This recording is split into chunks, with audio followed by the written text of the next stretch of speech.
Queremos ministrar uma palavra adicional em relação àquelas os 7 mistérios do reino dos céus que nós ministramos. Os irmãos sabem que na semana passada nós demos por encerrada aquela série, mas hoje queremos ministrar ainda mais uma mensagem em razão de um aspecto que eu mencionei aqui, mas que não foi tratado, que é acerca do julgamento das nações, né? Nós falamos aqui claramente aos irmãos que as nações, elas serão julgadas em 2 momentos. Primeiramente no trono de glória, que é antes do milênio, que são aquelas pessoas que fazem parte das nações que estarão vivas por ocasião da segunda vinda de Cristo.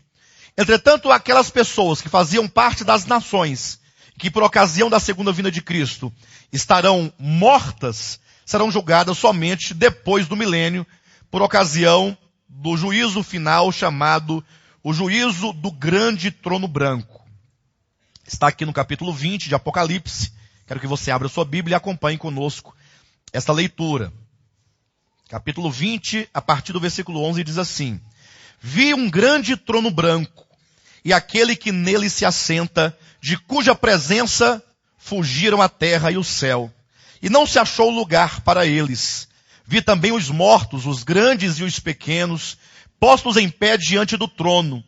Então se abriram livros, ainda outro livro, o livro da vida foi aberto. E os mortos foram julgados, segundo as suas obras, conforme o que se achava escrito nos livros. Deu o mar os mortos que nele estavam, a morte e o além entregaram os mortos que neles havia. E foram julgados um por um, segundo as suas obras.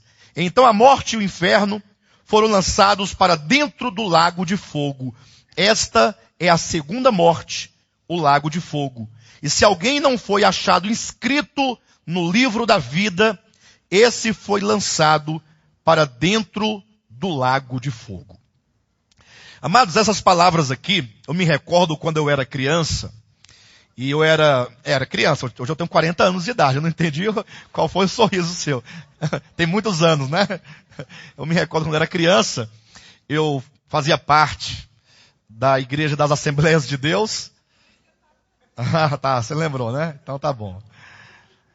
Fazia parte da Igreja das Assembleias de Deus, e eu me lembro que foi feita lá uma peça, não foi bem uma peça, foi um jogral, né? Um jogral que eles fizeram no final de ano, sobre o Apocalipse. Então foi um jogral muito bonito, porque foi um jogral encenado, né? Tinha mais ou menos talvez umas 30 a 50 pessoas, eu não tenho como precisar neste momento. Eu sei que todos vestiram-se de branco, como se fossem anjos, né? E com palmas nas mãos. E aí o Apocalipse foi colocado quase que na sua totalidade, as ideias, né? E aí eles entravam declarando e declamando o Apocalipse. E coube a irmã Júlia, a minha mãe, que fez parte desse jogral, essa porção de Apocalipse capítulo 20, versículo 11, o trono branco. E eu então me lembro, eu tenho de cor, eu recito também, porque minha mãe ficava treinando em casa: vi um grande trono branco e aquele que nele se assenta, de cuja presença fugiram os céus e a terra, e não se achou lugar para eles. Aí ia falando. Então, é uma porção muito linda da Escritura, que marcou a minha experiência na infância, entretanto marcou negativamente. Por que negativamente? Porque, primeiro que o Apocalipse, quando recitado e não explicado, ele impõe um certo medo nas pessoas.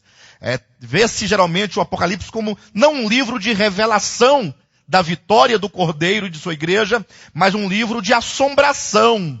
As pessoas têm medo do livro do Apocalipse em razão das figuras, dos nomes, né? E dos símbolos aqui utilizados.